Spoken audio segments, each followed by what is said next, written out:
Xo'p, yana bitta oposh misollardan biri. Okay. Demak, oposh juda yoqimli misolda. Qarang. Ikkita sonning yig'indisi 4675 ga teng ekan. Qo'shiluvchilardan birini 0 raqami bilan tugaydi. Agar shu raqam o'chirilsa, ikkinchi son hosil bo'lar ekan. Shu sonlarni top deyapti. Demak, bundan tushuncha qilinadiki, sonimiz necha xonali? 4 xonalikmi? Demak, birinchi xonamiz ham, ya'ni birinchi sonimiz ham 4 xonali bo'ladi va oxirgi raqami 0 bo'ladi. Ana 0 bitta o'chirib yuborsam, ikkinchi sonim, ya'ni 3 xonali son hosil bo'ladi. Hop, ishlanishi. 2000 years later. A, B, S 0 4 xonali plus A, B, S teng nechiga?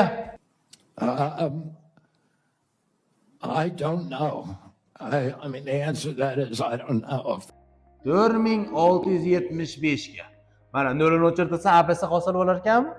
Mana uni yoyilmasi, yana bitta formula sizlarga yaratilib qolyapti. A, B, S yoyilmasi A qaysi xonada turibdi?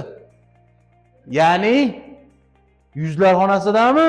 Berilgan sonni ashunga ko'paytirasiz. 100 ta A, B-chi.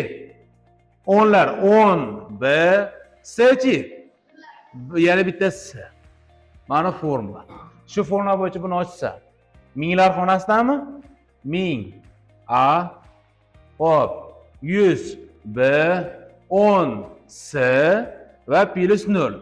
Shunga qo'shamiz 100 A, 10 B, bitta S. Shuni qiymati nechaga teng bo'lishi kerak? 4675 ga. Qo'shib yubordim.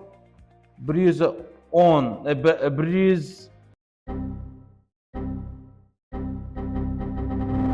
1100 A, 110 B, 11 S.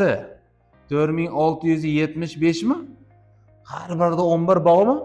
11 shunday olib qo'ysam. 100 A, 10 B, bitta S teng 4675 ga tengmi?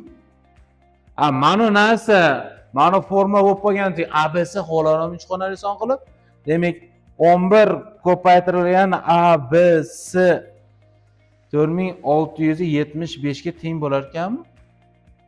Ha? 11 ga bo'lib yubordim. ABC ham chiqadi. Bo'lib yuboringlar-chi. Mayli, sizlar qiynamang. 425 bo'ladi. Demak, o'rniga qo'ydim. 425 va 425. O'shanda bitta qo'shib yuborsam 4675. Demak, berilgan sonimiz tayyor chiqdi. Ma'qulmi? Qanday?